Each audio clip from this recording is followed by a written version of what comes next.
Just one sec. Okay, so a warm welcome, people, for the webinar starting this season to get some inspiration and new thoughts for our work for the year ahead.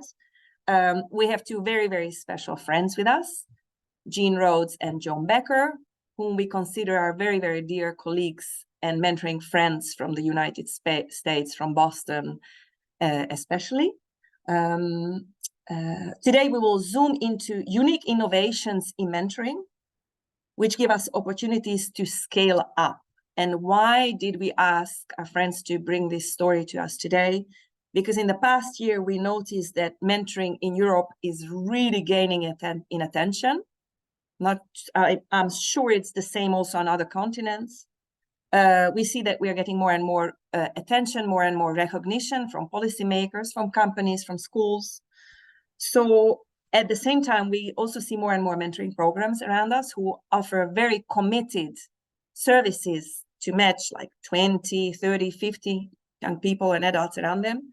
So it goes really good with high quality. And then suddenly you get confronted with the fact how to scale up, how to keep this community you built and the quality that you established, but like 10 times more people, 25 more people, right? We especially see it now going on in France or Spain, Germany, where mentoring is getting a lot of political attention. So we were stuck with this dilemma, how to go on with the quality we want to reach and just be there for more people.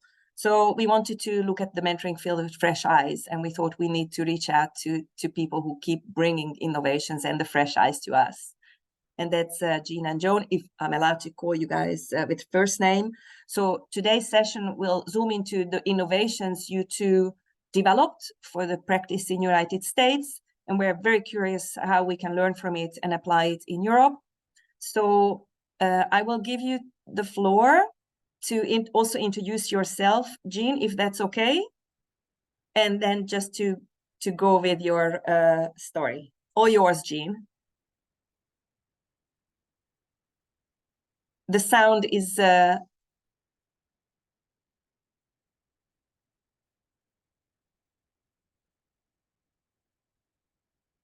unmute. Yeah, now we hear you. Yes. Okay, one more second while I pull it up. Sure, take it easy. Yep. Here we go.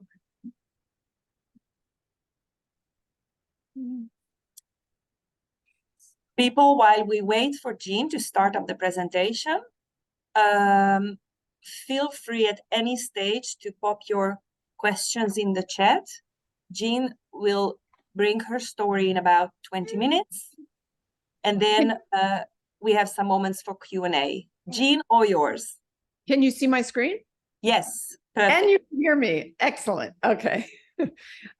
So it's a pleasure, and I really thank everybody. I know, coming in at 9 p.m. and coming in from all over the world, it's very exciting for Joan and I to be able to spread some of the work that we've been doing. And as Sylvia said, a lot of the inspiration for this is how to scale mentoring, because there's a lot of ways that people are trying to, but a lot of the platforms that are out there are just repeating the same mistakes as the face-to-face programs have for 20 years, which is not being very goal-focused, not having a lot of tools, and just thinking that if you put two people together, you'll have magic. And we believe that it really does need to be grounded in evidence. And I know that our colleagues in Europe believe the same. So one other thing I want to say is that today I often focus on mental health and mental health outcomes. But because of my wonderful collaboration with Joan, the focus has really been this past year on workforce development and improving that pipeline from higher education into the workplace, which of course at Stenden has always been a huge priority, but is becoming a priority at many places. I also want to say that I'm just very privileged to work with someone like Joan, Dr. Becker, because Dr. Becker was our Vice Provost for Student Support, as well as in other roles for nearly 40 years, and knows student success and knows what it takes. And so combining kind of my focus on research and data with Joan's really deep knowledge of student success has been a real privilege. So without further ado, a new report came out from Harvard's Kennedy School that really talked about the kind of the broken pipeline between colleges and the workforce. And, really students are kind of supposed to find these things on their own. Colleges often invest in career services, in career readiness programs, in pathways programs. There's co-ops, there's apprenticeships, there's all sorts of ways in which we try to create opportunities for experiential learning, but students don't often find them. They're left to kind of navigate these systems on their own. And consequently, the more privileged students are often the ones that take advantage of these resources, and the more marginalized students don't. And Joan will talk more about this, but for example, in the US, there's a big focus on internships and getting an internship over the summer that aligns with all that you're learning in school. For many students, middle-class students, they know that the time to apply for that is very early in the academic year. September, October, right now is when companies are looking for next year's summer interns. But for more marginalized students, that's not the case. They may wait until April or May and then say, oh, I need to get a summer internship. And even when they're ready, they may not have the social capital of other students to know how to put together a good resume and tell their story. And really, one of the things is like, not everyone has the same story, but you can take the story that you have and kind of figure out how it fits with the job that's being offered. But that takes mentoring. It takes someone that helps you kind of talk through what is it that you've already accomplished? How can we package that? Learning how to do a good job interview, how to do a good elevator pitch, as we call it in the US, which is just like being able to kind of talk very quickly about what it is you're interested in and what you've done to a potential employer. And so this report talks about the need for student support to kind of bring all these things, as well as social emotional development, together. And you've heard about like hotel concierge, right? Somebody that you call at the front desk and they tell you every place to go in the city, what restaurant, what museum. And that's what students need. They need that one point person that they may not be delivering the service, but they're putting the student on the right path and helping them get to the point where they're ready to apply for jobs and that they're prepared academically and that they have somebody that can talk to them, but that it's evidence-based. It's not just, here, be this person's mentor. Because when that happens, it often kind of starts out strong, but then fades quickly, as with a lot of things. And some of you who have read my book have seen this chart. I need to update it probably. But the main point of it is that most mentoring programs, student mentoring programs, are ineffective. They're producing only very small effects. And that is not okay, because we continue to invest a lot of money. When I hear Sylvia say that, in Germany and France, all over, there's huge interest in mentoring, my first impression is, oh, I hope they don't repeat our mistakes, right? I doubt it, because everything, I've said this before, but everything in Europe tends to be higher quality than American, including mentoring. There's much more of a focus on quality than on, quickly doing something. But we're not, even in Europe, because these meta-analyses include studies from all over the world, we are not improving outcomes. And in fact, that 0.20, which represents a small effect size, is actually an exaggeration, because it's being kind of boosted up or propped up by a few really good programs. Most mentoring programs, including all Big Brothers Big Sisters programs, have effect sizes between 0 and 0.1, basically close to nothing. So all of that energy, and it's not just money, it's human capital. It's a person that could be making a huge difference, not making a big difference, because they're not well trained, they're not well supported, they're not using evidence-based practice. And that, to me, is a terrible waste of resources. So when I started plotting these findings, the question is why, and how can we do better? And part of the problem is that we tell mentors that it's easy. You don't need any special skills, just do what you do and you'll make magic. The catch line for Big Brothers Big Sisters is little moments, big magic.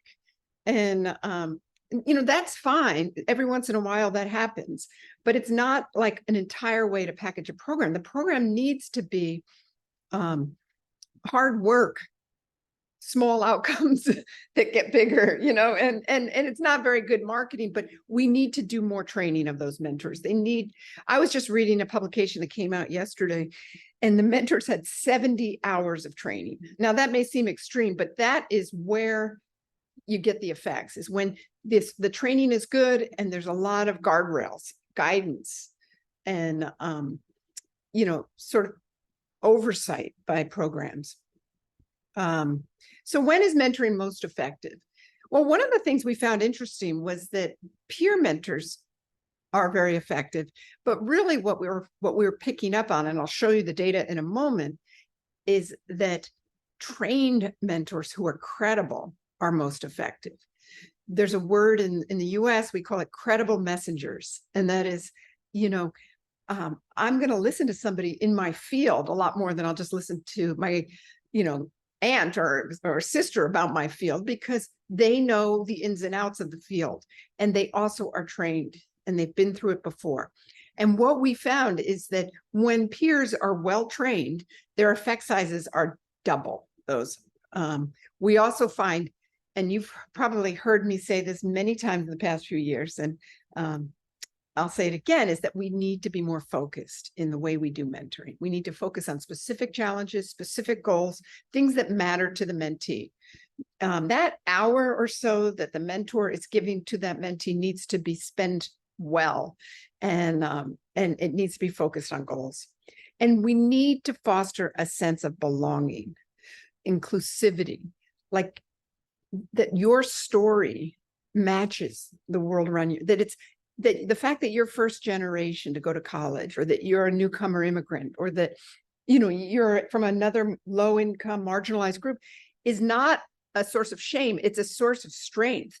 It shows how resilient you are, how much you've overcome, and your employer should be very happy to see how much you've overcome despite not having all the advantages of more privileged students. And my doctoral student, Matthew Hagler, who I encourage you to invite to speak because he's really a fantastic researcher and presenter, has done a lot of research on this topic of how students make their transition to college and through college, and the importance of a sense of belonging. Now, getting back to that credible messenger finding, the peer mentor finding, as I said, they're twice as effective. These are all meta-analyses coming out of my lab. And just as a quick background, a meta-analysis is when you take all the studies on a given topic and you put them into one study and you look for the magnitude of impact or the effect size of this particular intervention, anything from the effect of, a COVID vaccine to the effect of mentoring, you can do meta-analysis. And so that's what my team has been doing. And we have two more that are currently about to come out, one on group mentoring and one specifically on college mentoring, which next time you invite me, Sylvia, I'll present those findings. But here we get that double effect. And my hunch was that it wasn't necessarily that peers are particularly effective. It's that there has to be oversight, and that we tend not to trust peer mentors as much as old mentors. And so we give them more training and oversight. And sure enough, when we used a statistical technique that kind of pulled out what is the effect when there's oversight and training versus none, look at the effect size for mentoring when there's low oversight, 0.03. Again, you might as well not be doing any mentoring if you're not going to do it strong. And I should say this paper was published in collaboration with our Dutch collaborators, Leve van Dam and Gert-Jan Stems, who we continue to work with, and Mark Assenk. And, one of the things that this collaboration and friendship of my work with Sylvia and her team has been to open up my world to incredible scholars around not just the US, but beyond. This is the finding I wanted to tell you about around that need to be targeted and goal focused. Again, these are effect sizes. The goldish color is the effect size when it's not targeted. I call it non-specific. in the book. And this is the effect size when it is, the blue is when it is targeted. And I want you to see for things that we care about, academic, mental health, social functioning, the effect sizes are triple, okay? It's much more effective as well when we're serving more marginalized youth, and when overall it's double the effects. So we don't need more experiments in a way to tell us what is effective. What's effective is to do it right. And what we see here are the blueprints for doing that. That the mentor needs training, that we need to be more targeted and find out what the challenges are of that particular person so we can give them what we call personalized mentoring. Not every student entering a program has the same mix of issues. The mentor needs to know exactly what their challenges and goals are, and we need to foster that sense of belonging, that personal narrative, what Joan has called your cultural wealth. The wealth that you bring as a person because of your particular background, all of that, you bring that together and you have a very powerful workforce development mentoring scheme. So the argument is that we need to move from just thinking about mentoring as the relationship is the intervention to the relationship is the context for targeted evidence-based mentoring. And before I proceed, I just want to make another point, and that is, notice the relationship stays. We cannot have good mentoring without that relationship. That is the sine qua non, the absolute necessity of mentoring. And there needs to be training in how to build strong, often cross-cultural relationships. But once you have that, instead of just continuing to deepen that relationship by doing fun activities, you continue to do the fun activities, but you also do targeted evidence-based intervention within that paraprofessional relationship. Any questions before I move on, or comments or thoughts? We have a small enough group that I don't need to just pour information over you. Anything I can clarify? There was one question in the chat. I see Angie was saying, could you comment a bit more on how the mentoring effect was measured as efficient or non-efficient? So how you know that it's such a low effect size? Yeah. So what a meta-analysis does is it looks at the difference between the group that got mentoring and the group that did not get mentoring. It may be that the comparison is that they're in a different kind of intervention, or they're on a wait list, or they're just in a control group. And you look at the average between those two in the outcomes that are of interest. And then you have to standardize it because you're looking at it across so many different questionnaires, so many different kinds of programs. And you do that by dividing it. This is getting a little technical, but dividing it by the standard deviation. And that standardizes it. So a standardized effect size is what tells you the overall magnitude of impact. And there's no easy conventions, but generally 0.2 is considered a small effect. Around 0.4, 0.5 is a moderate, and you get into 0.7, 0.8, and you get large effects. And I can tell you that there are programs out there that are getting those effects. And I believe the one that Joan is presenting is going to get those effects because they're doing it right. And when I look at the ones that are getting the strongest effects, that's what gave me the clue. I looked at a program that Michael Karcher had developed. One of my colleagues is a professor at University of Texas. His effect sizes were 0.86, the largest I'd ever seen. So I did a deep dive. I had him send me his curriculum. I talked to him at length. And that's when I really began to see, oh, you're really goal focused, and you put a lot of energy into training your mentors to be culturally sensitive, but also to be using evidence-based strategies. And that's when I went back to the meta-analyses and started measuring it.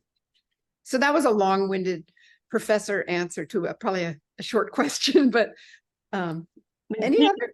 Jean, if I could ask something about this training, because you keep mentioning training, and I had a discussion this morning with the French mentoring field. Like, how do you know that it's the training that makes it so much more? Why can't you just state that if it's targeted from the start and if you choose the right mentors, or is the training especially valid for peer mentors, for younger mentors? I think it's valid for everyone. And we've looked at it many different ways. Janice Cooperschmidt and I have looked at the effects of training. We developed what's called the elements of effective practice, and we measured their effect on mentoring practice. Carla Herrera has done major evaluations where she finds that programs with more training, and it's adults and peers, have much stronger outcomes. But if you think about it, let's just say, for example, me, I'm a clinical psychologist. I had to go to graduate school for 5 years to learn how to work with adolescents. And yet in many programs, we give less than an hour of training. And it doesn't mean that mental health issues aren't coming up, that complicated trauma backgrounds aren't coming up. We need people to have training. Now, one of the things that just came out in a study by Sam McQuillan, who we love, is that not all training has to be upfront. In fact, there's this thing that people talk about. It's called just in case training. Like, I'm going to tell you everything just in case it comes up, versus just in time training. The just in time training is, oh, you're working with somebody, you know the elements of how to build a relationship and how to encourage goal-focused mentoring, but you just found out that this person is a newcomer immigrant, or you just found out that this person has been exposed to trauma. Now you go back and you get just in time training on how to work with a trauma exposed person. And what he finds is giving the training literally 30 minutes before going into the session with the teenager mentee led to, he said, effect sizes 0.6, 0.7 between the people without that just-in-time training and the people with just-in-time training. That is a finding that is hot off the press. He just called me on Tuesday and told me about it. And I was like, that is so cool. So now we know how to do it. We need to not just think of all this upfront training, but ongoing training is what makes mentors more effective. And really all of us, like if you needed to learn how to assemble something from IKEA, you wouldn't like read it a month in advance. You would be sitting there reading it step by step as you did it. And that's how that's how we all work. And that's how mentors work as well. So now we move into kind of talking about how I hoped to scale evidence-based mentoring. I'm 60 years old. I'm tired of seeing these small effects. I have a lot of knowledge, and the idea was to take everything and put it into one place to scale mental health. Because one of the things, and career development, one of the things, the ideas is that we can't really scale one program at a time. It really does help to have technology helping with this. And Joan knows this story, but I was like, had just finished writing the book, and I was just like, why can't we get mentoring to have a stronger effect? And my sister, who's a computer engineer, said, well, could we do something with technology? She knows how to program, and that's where this got started. So this is sort of the essence of it. And you can see here, I think I can take you. Okay, you can see here how it works. Start with the screen that says set goal. Remember my goal findings. You need to, the mentor needs to know what matters to the mentee. So the mentee can scroll through and pick up to 5 goals and then prioritize on the next screen, picking the one most important for that moment. But that's not enough. You need to know week by week, what are the blockers to those goals? And so we have this thing called check-in, which goes across 7 different things that might potentially be challenging: academics, career, finances, connection, health, mental health. And programs can put in whatever words they want, in whatever language they want, to describe those challenges. And then the mentee signals using that interface what's challenging this week, and the mentor can actually see it on their app. There's an integration between the mentee and the mentor. And what we're finding is that a lot of times a mentee doesn't want to say that they're struggling in person, but this is an easy way for them to signal a general challenge. And then when they get together, they can talk about it. And in fact, we have new research that shows if you have an elevated challenge 2 weeks in a row, you're more likely to drop out of college. We're about to publish that study. So that is a really powerful way to not just wait between, like 6 months or 12 months between questionnaires, you get that weekly data. We also have the easiest way possible for the mentors and mentees to talk, which is through chats, which you can do natural language processing and machine learning with if you want. And we have a resource hub where they put in, programs can put in whatever links they want their mentors to send out to the mentee. There's a dashboard that enables staff to track all of those relationships, which means you can scale. You're not spending all your time just trying to track down all the mentees in your program. You can just look online, see when they last met, what are their conversations, are there any problems that I need to step up to? And mentors are trained. I'm aware that I'm using up a lot of time, so I'm going to quickly finish. Are they trained in something called supportive accountability, which is what Sam McQuillan was talking about. It's like motivational interviewing, if you've heard that word, but it's a lighter version for mentors, where the mentor is trained not to just say, have you done it? Have you done it? It's like how to nudge in a way that mentees don't feel pushed too much. And then this idea, and Joan can talk about this, of supervised practice. And that is this idea that none of us, whether we're learning how to, work a PowerPoint Zoom or learning how to do tennis or anything else, you need practice, but you need practice where you're getting really good feedback. And that's one of Joan's innovations, is creating, a real system for mentors to provide that feedback. We can also integrate with other dashboards. This is Northeastern University. These are real data to see week by week what the challenges are by different groups. We also can connect with good apps out there that help students manage their mental health, learn new languages, learn educational things that are keeping them from doing it. And the mentor knows when they've opened these apps. And importantly, we have a function where we can push out questionnaires. It is so hard to get students to complete questionnaires. I just tried at my university and I had to pay each student $100 to do the questionnaire because they just don't want to do any more questionnaires. But if it's pushed out through the app, they can't get to the next page until they go through those questions, and we get 100% compliance or close to that, because they can skip it, but they generally don't. And then we have a survey bank where we work with programs to find out what outcomes matter most given the goals of their program. And then those automatically upload to the app. And now I'll turn it over to Joan. Joan, I'm going to stop sharing and let you pull up the... Didn't you want to quickly, this is your Northeastern results. Didn't you quickly want to? Okay. Sorry. We were going to take some questions on your piece. So I'll just quickly finish by saying that we have, of course, evaluated MentorPRO at Northeastern University, where it was rolled out to the entire incoming freshman and sophomore class. And we found some really good results. If you want to scan that little that little code thing, you can download the article. But we see that it's well liked, that students engage in it, that almost all of them use that check-in function, that they find the resources helpful. And importantly, it's associated with a significantly higher grade point average. In a new study, we controlled for baseline risk. This is me and my fabulous associate director, Dr. Alexandra Werntz.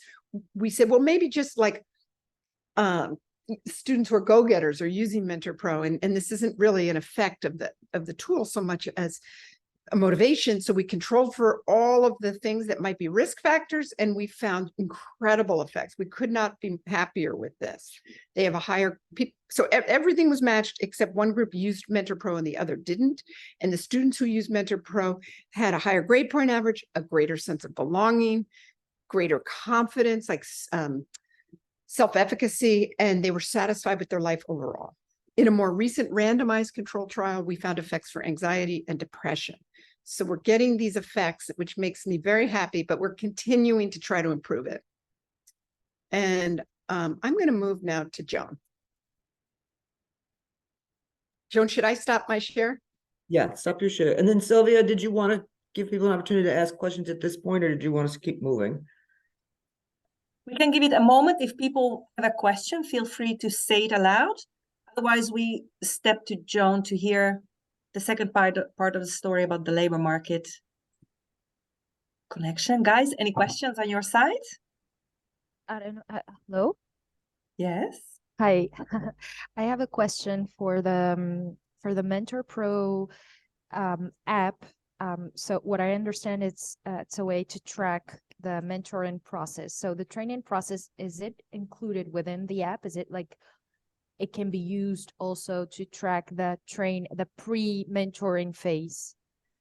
The training, yeah. We have a learning management system that Joan will talk about, where they can track how much time mentors spend in various trainings and what their scores are on quizzes along the way. I have a question.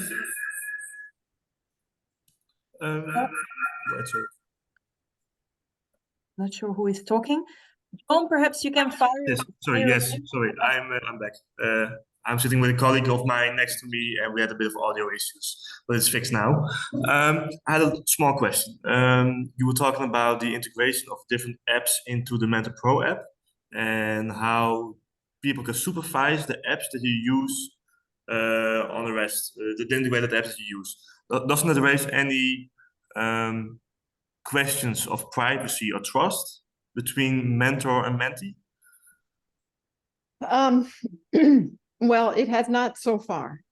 It doesn't look at like if they're doing Headspace, for example, it doesn't show exactly what segments they're on or anything. It just knows whether they opened it or not.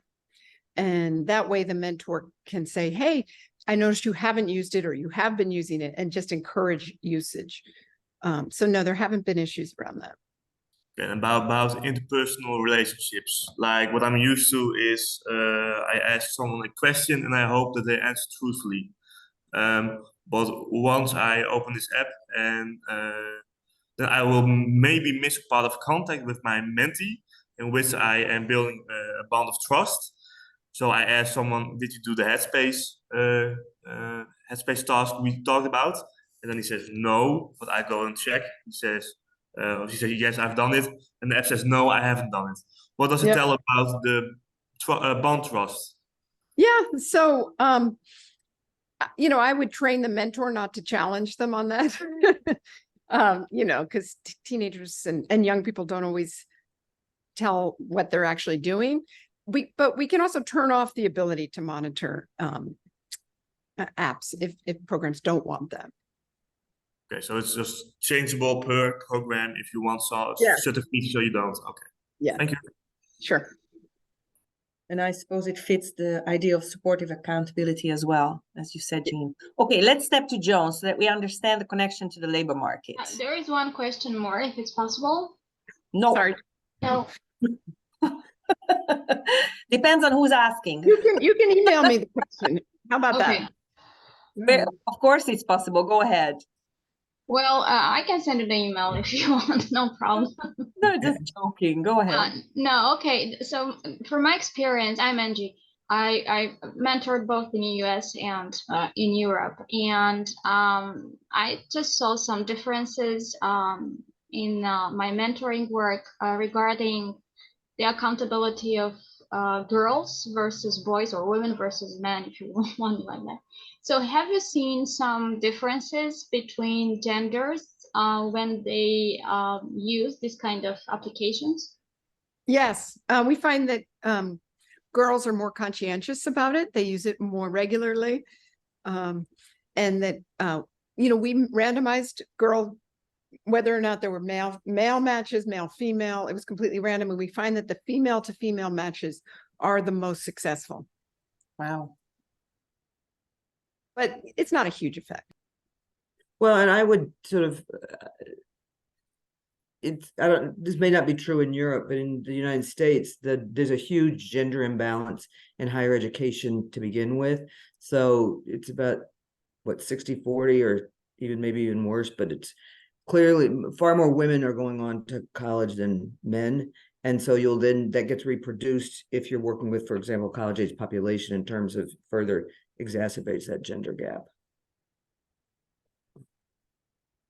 So, Joan, shall we move to your story? Yes. And Mike, would you spotlight Joan so that we see her on top of our screen? Thank you.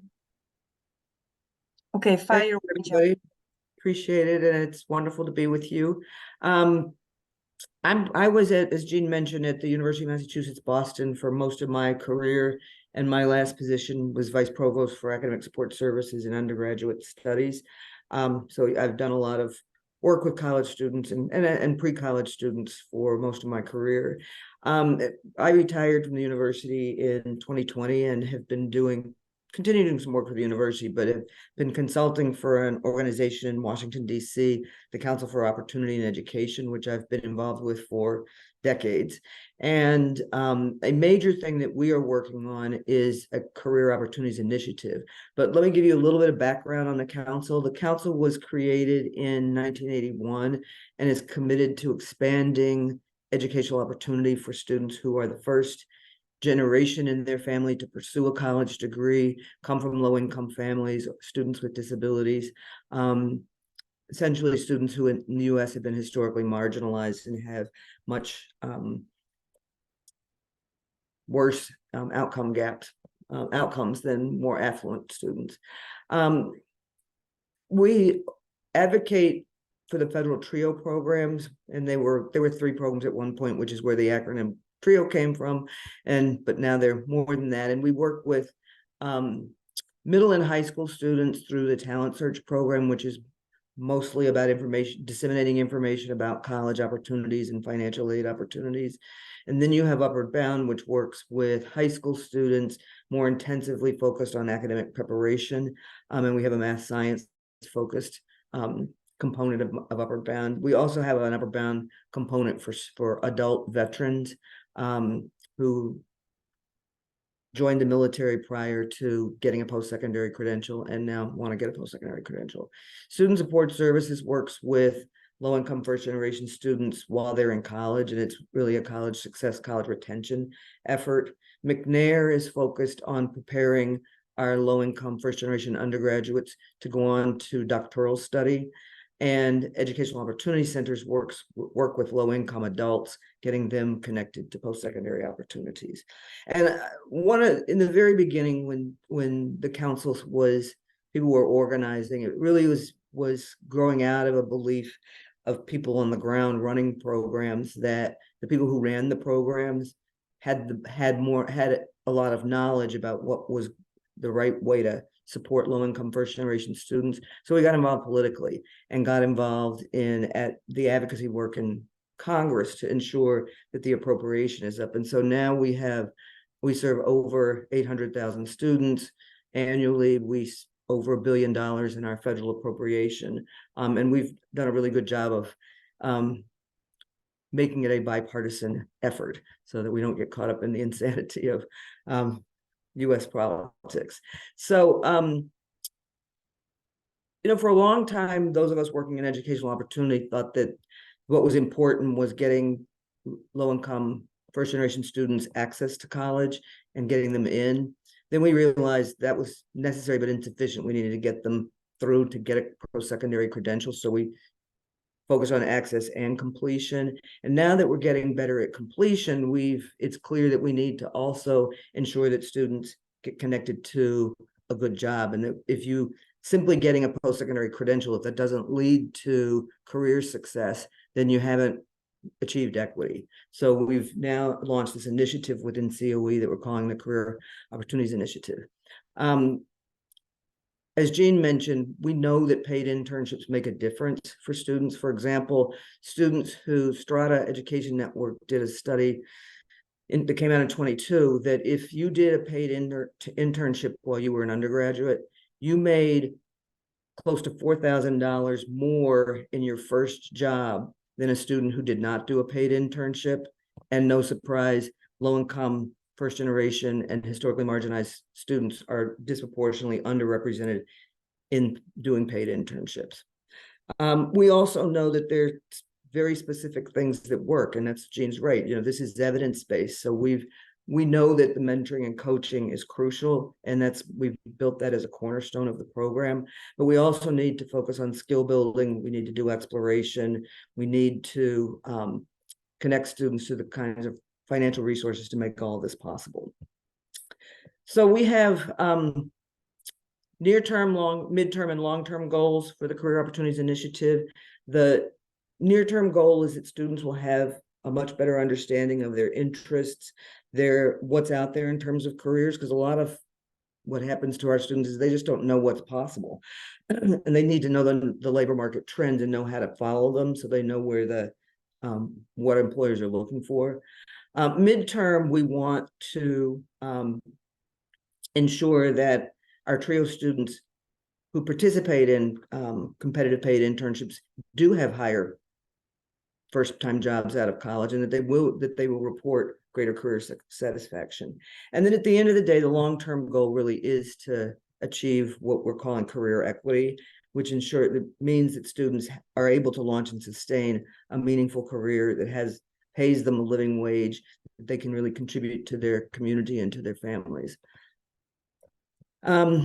So we're just getting this launched, and so the long-term goal is to have a set of COE-sponsored direct services programs that sit under the initiative. We will also be working with our partner TRIO programs to build capacity within those programs to do more career development. And then COE has a research arm, the Pell Institute, and they're helping us study and evaluate what we're doing. And Jean's Center is also a partner on the research. So what we did was and I'm going to pick up the pace a little bit because we're going to run out of time. Let's see. Okay, so we invited TRIO programs to become what we're calling talent sourcing partners. So we asked them to sign an MOU to be a partner, and it basically says, here's what COE is going to do, here's what you need to do. And what we're asking the partners to do is to disseminate information about the program to their students, identify and refer students, make sure that they meet the criteria, and then identify a project staff person to be a liaison to us. So if a student isn't engaging and the mentor's reaching out, that we can call the SSS director and say, Sylvia hasn't responded in 3 weeks, what's going on? And the people at home base tend to be much more connected to the students. We also have recruited a set of employer partners that in a whole wide range of fields. In the beginning, some people wanted to say focus on STEM exclusively, and we wanted to be broader and really be able to recruit all students into the program and then work with them to find appropriate opportunities. So we really want to partner with employers who are intentional about ensuring that the workplace is welcoming and students do have a seat at our students have a seat at the table, and they have a clear path to progression to reach their full potential in the organization. So here are some of our employer partners. We've been working with Idaho National Laboratory, and the talent acquisition manager there is eager to connect us up to the other 9. There's 9 national labs affiliated with the Department of Energy. And one of the cool things about the INL is that they have some positions, a lot of their positions require technical skills and that you're a science major, but they also have positions more generally. Like, for example, they have an internship for someone to be a tour guide for one of their research laboratories, and that does not require you to have a STEM background. Thermo Fisher Scientific is another partner, Dell, the State Department, and we're growing those partners. So the TRIO Career Development Program that we piloted this summer, we had 115 students in the program, and as I mentioned, the cornerstone really is this targeted intentional coaching from paid career mentors. Now, the long-term plan is right now we have 6 career development mentors who we're paying. And these are folks who most of them have full-time jobs, and they're just doing this to supplement. And the long-term goal is to move to a model where we have people who are who are in a paid position, but they will be managing a cadre of volunteer mentors, because we're not going to be able to scale this with using people who get paid as the frontline mentoring. It's just too expensive. So we will be moving as we grow the program to that model. We also, and I'm just going to move to a couple things. One is that, as Jean mentioned, you have to apply. Right now is when a lot of the really competitive internships, like National Lab has stuff that's open but closing as we speak. Thermo's got stuff that's opening, coming up, closing. So the students really need to orient themselves to be focused on applying now. And partly that's hard for them because that's not what they're used to doing. And it's hard for them because school just started. So they're also trying to get up to, get moving in their classwork. But the career development mentors are working with them to try to get things done. So they did this preparation program in the summer. They'll get the coaching in the fall, and the students who get selected for the internships will have additional support in the spring and during the actual internship session. I should also mention that some of our students are graduating before next summer or by next summer, and they wouldn't be eligible for an internship, but they would be eligible for what are called career acceleration programs or leadership development programs, which are multi-year opportunities for students to get exposed to different parts of a company. And those are also paid. And students, our employers are looking for people to hire. And so they're very eager to get connected up to our students who are graduating and looking for full-time employment. This just gives you a quick overview of the cohort that we worked with this summer. 70% were female, 30% male. Gives you the racial ethnic background and shows you that what their grade point averages were. And if you're interested in knowing more about the curriculum, because we're going to run out of time, we can send you more information about the curriculum. But I worked with Jean and her team and with her sister Nancy on building these courses. And we had 6 courses that we built for the students. Building Your Career Narrative, for example, and they had to do them in sequence, was focused on really thinking about things like cultural wealth and how do you translate your lived experiences into language that employers will recognize that you have skills that they value highly. Connected Futures is a course that Jean and I helped develop and implement at UMass Boston that works with helping students build a network of mentors and you thinking about how to be strategic about who's in your network and how you utilize those networks. And one of the activities that they do in the course, for example, is they need to identify someone to go do a practice interview with. And so they do the practice interview. And if they don't have anybody in their career area that they know who they could speak with, then their mentor can help them find somebody. Setting goals in your personal and professional life, really tied to what Jean was saying about making sure that this is a very goal-focused interaction, how to construct your resume and cover letter, and developing your interview skills. We had the student then put together what we called a career readiness portfolio. So the 6th course was the instructions for what needed to go into the portfolio, and the mentors evaluated the portfolios. And these courses right here, First Do No Harm, and whoops, it's a screenshot, John. There was Do No Harm, and then there was another course that was more kind of mentoring 101. And then we created, another course was introducing them to the curriculum and giving them kind of like a teacher's guide to the other courses. And then the evaluating your mentees' career readiness portfolio was the instructions for how to evaluate the portfolio. And we did training on the rubrics and to make sure that people were aligned on that. So as I mentioned, we hired 6 people. These folks were 60% were alumni of our programs and or currently worked in one of our programs, and all of them were the first generation in their family to pursue a college degree. So they come from similar backgrounds to our students, and the feedback we've been getting from the students is super positive about working with the mentors. And we did training at the very beginning.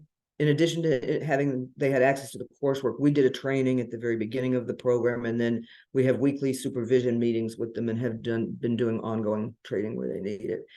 Jean mentioned they can set goals, they do the check-ins, they can do the communication, and they have access to resources. This is what a mentor sees. They go in, they can see how many messages have happened, they get kind of the overall. And this over here on the side gives you just a little sense of some of the communication that was going on this summer. So the student had sent his mentor a copy of his cover letter. The mentor is sending it back with feedback. And then the mentees saying your comments are super helpful. Now, as a program manager, and we don't have time to demo this today, I can go in as the program manager. I can click on his mentor, Erwin. I can then look at all the communication between Erwin and each of his individual mentees and see what they've been talking about, see who's been engaged and who hasn't been engaged. So it's a great tool for supervision and to get a sense of where both the students and the mentees and the mentors may need some additional support. We also did a number of info sessions with our employer partners, and this is just some of the feedback that we got from the students about the program.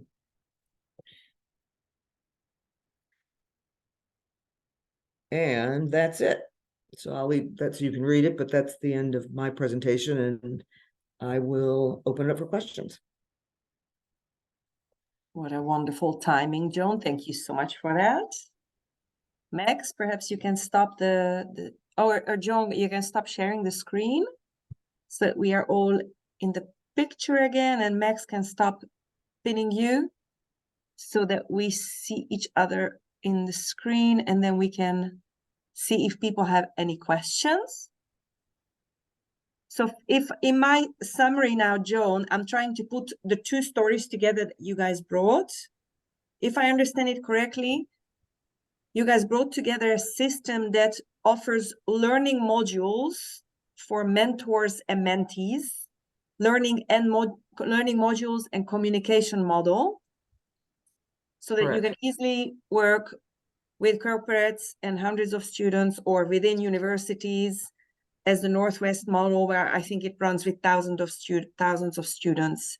So that's kind of the common ground, right? This experiment that you guys shared with us says nothing about the recruitment of students and matching. It's a model to equip them in goal setting and learning, right? Correct. And communications. Yes, and what we did was, and you know, the mentors have we're gathering feedback from them in terms of there's different ways we can do it.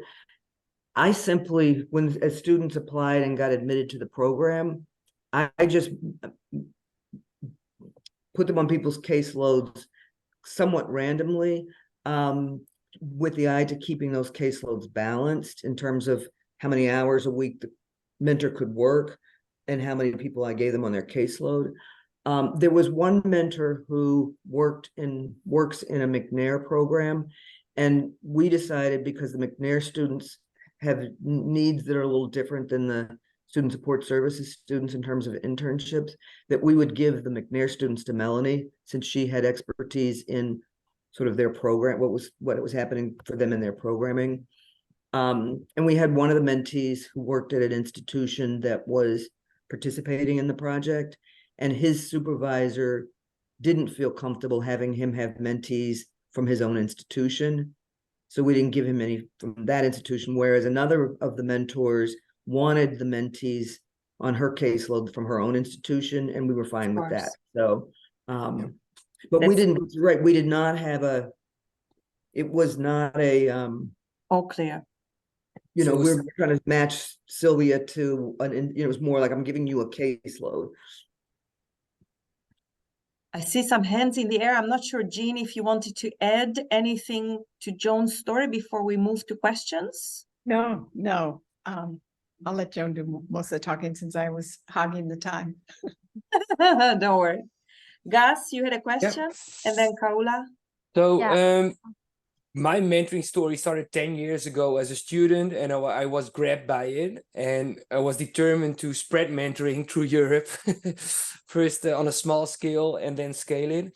The reason I'm saying is that because when I was in the US, I had the opportunity to meet Jean and Joan, and I got very excited about the topic of technology enhanced mentoring, because I'm also a millennial, and for me, technology, and for Gen Z even more, is so common. So what got me enthusiastic is the opportunity to bring together mentoring and technology and to reach more youngsters. And I'm very curious of all the opportunities that are in Europe to reach more youngsters through technology, enhanced mentoring. And Jean gave me the opportunity to work together with her in order to look for the opportunity in Europe. So I would also like to invite you for a follow-up session in which we can talk about what this can bring to the European mentoring field, and just have another conversation about it on what social challenges we could solve or maybe contribute to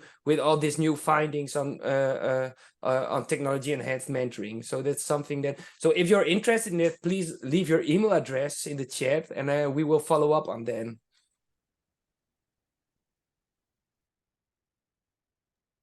Very good idea, Gast. Okay, I see, because we made a mistake with the registration for this webinar. We didn't ask for email addresses and everything. So it is very helpful if you leave your availability behind in the chat. Kaula? Yeah, I'm writing the email. No, Yeah. It was just a follow-up question to the matching question you mentioned. Because what I, as a first impression, I think that the students have this free initiative to choose their mentors, is to go through the list of mentors, the options that they have, what works for them. So it's kind of left for them to choose who works, right? There's two different ways. One is the program can match them, or we have a new functionality where you pre-screen all the mentors, and the mentors tag themselves with particular things like what their profession or their background is, and the mentee can search and read about them and reach out to them. And that really builds on Levi van Dam's work on youth-initiated mentoring. Yeah, and the only thing I would add to that is that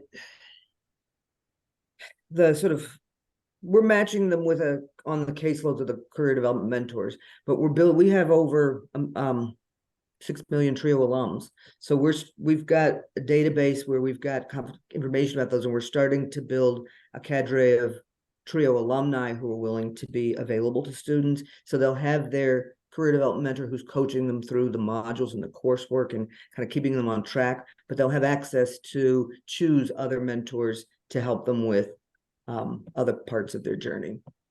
Yeah, we're calling it flash mentoring because it's not necessarily a long commitment, but they can reach out when the mentor's available and just ask questions, maybe do a practice interview or something like that.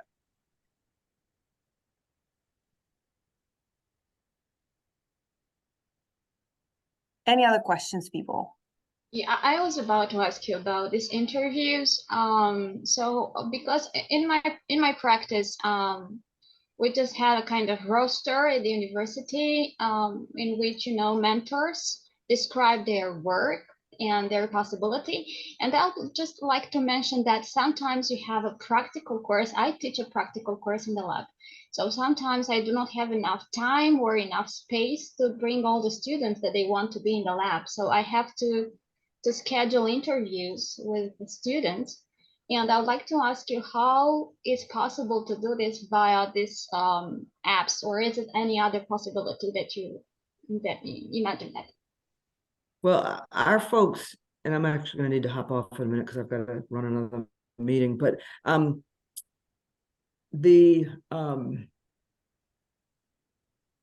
lost my train of thought. I'm sorry. How do they do the interviews? Do they do it on? Yeah, I mean, and I meant to mention this earlier, the students were from all over the country and the mentors were from all over the country. So they were not necessarily in the same time zone as their mentee. So they did have to do part of when we hired people, we were clear that they needed to have flexibility in their schedule about when they were going to interact with their mentees, because it didn't mean that sometimes they had to schedule it on the weekend or had to do it in the evening or early in the morning to sync up with their mentees' time schedule.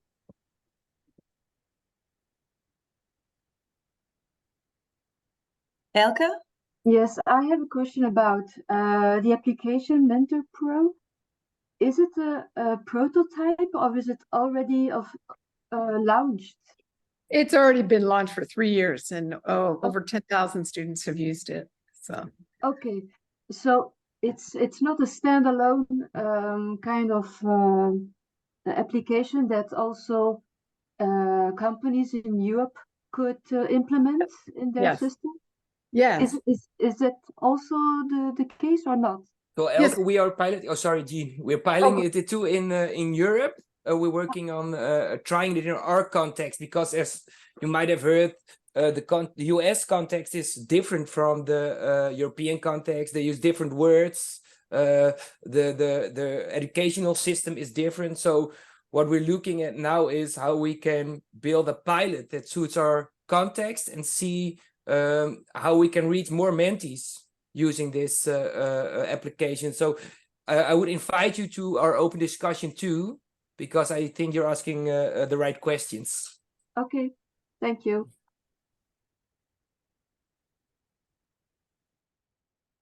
Okay, if people, we promised you 4 o'clock. If you need to, Joan, feel free to leave. I gotta go. But If you have to stop out, feel free to stop out whenever you need to. I'm not sure if there are any other questions. Feel free to think about it. Jean, if I can summarize this in my words, I'm just trying to collect the major takeaways, not necessarily only in relation to MentorPRO, but just in general. You just taking the bites from all over you gave to us. I really loved that you guys kept pointing out the contribution of alumni. That's really stuck to my mind. I think that's a great thing for us in Europe, how Joan's system is working on alumni. I loved the idea you again pointed out, the growing attention for peer mentoring. It's something we forgot in the past couple of years. So I'm very grateful that there's no new research on that. That's very high potential for us, I think, in Europe. The targeted relationships, I love the way you talk about personalized mentoring. I love the system that you guys built for the ongoing monitoring of how people are doing, because I think that's what we all lack. If we talk about immigrants, general students, whichever population, we love this, the learning modules. So a lot of building blocks. This was a very broad story. Guys, I hope you could bear with it, because it was a bit of a double story, peer mentoring and labor market stories. As Gus said, we will invite those who are interested for a more in-depth conversation to get to know more on what we can test and pilot in Europe. While I was talking, does anybody think of another question that popped up in your mind? Yeah. So yeah. Sure. Hi, Jean. I'm Paul from Singapore, and I'm a youth worker, and I'm also so we are working in a non-profit context and with youths in the community, and we're trying to redesign our. I mean, some of us read your book, and we're trying to redesign our mentoring curriculum to be more targeted and be more effective. So I was just wondering, do you have any, you mentioned a few programs just now, do you have any other programs that are like gold standard that we can learn from for effective evidence-based mentoring? Other programs besides MentorPRO that I recommend? Is that what you're asking? Yes. Yeah, I list some in the book, but why don't you reach out to me and I can kind of point you in the direction of some good programs that have really good models for how to do it right. What an offer. Yes, and also I'm already working in Singapore with John Tan and Mentor Cares. And so there may be opportunities to work together. Great idea. Yes, yeah. Yeah, I'll definitely reach out. Thank you.